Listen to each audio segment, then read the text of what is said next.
Hey everybody, KC here. So if I may, just a quick follow-up on yesterday's FaceTime in which I talked about why I think retailers need to provide more information to consumers about what's going on in terms of supply chain issues, why products are not available, why sections or shelves are empty.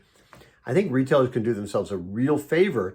And if they're looking at consumers and saying, hey, we understand that you're confused, we're confused too, here's what's going on and here's how we're trying to address it. Right? One of the things, Glenn Verbeek wrote about this decades ago. It's really important, more important today than ever, I would argue, that retailers be seen as advocates for the consumer, not sales agents for the manufacturer.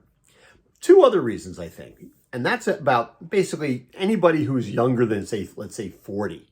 Okay, they have been raised at a time when the notion of an information blackout is simply not acceptable, right?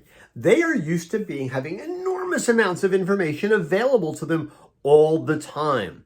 And if retailers are not doing a good job about communicating with them, they're, I think, going to turn off those retailers. They're going to say those retailers are simply not doing the things they need to do to keep me as a customer. That's number one. Number two, these same young people, they have been raised at a time of great abundance. They're not used to the idea that products are not available. Now, there will be some people who will get back to me on this and say, well, you know, they're just going to have to learn to deal with reality. They're just going to have to learn to deal with issues that maybe older people always had to deal with. Well, listen, I wouldn't necessarily want to be the retailer looking at a young consumer, younger than me, and saying, you know something, you're going to have to learn to deal with the things I always had to deal with. I'm not necessarily the retailer who would want to tell those consumers no. Now, listen, you can't always have what customers want, right? You can't always get what you want. But you can use the moment to be on their side and to talk to them differently and at least explain why they can't have things. Let them know that you're on their side, okay?